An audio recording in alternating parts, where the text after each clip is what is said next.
Hi everyone, welcome back to another episode of Banking and Crypto Guide.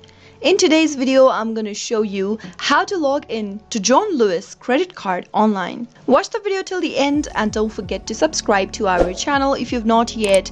Press the notification bell icon so that you'll never miss another upcoming upload from us. Go ahead and open up a web browser in order to get started.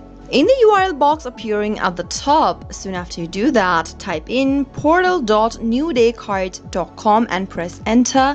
Since your John Lewis credit card is issued by New Day Cards, you'll need to type in this URL. Soon after you do that, you'll end up in this page. Go ahead and enter your John Lewis account's credential in the right hand side of the screen.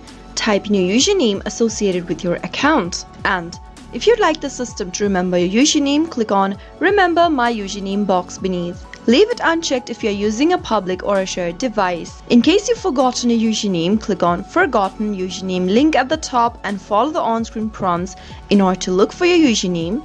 After you are done, click the Next button in green. Once you end up in the next page, you'll need to type in your password. Type in your password correct and click on the login button, and you'll be able to log into your John Lewis and Partners account. Simply go ahead and click for the credit card option and you'll be able to log into your credit card for John Lewis. That's how it can be done. I hope you found the video to be helpful. If it was, go ahead and give us a thumbs up. I'll be back soon with more videos like this. Thank you for watching.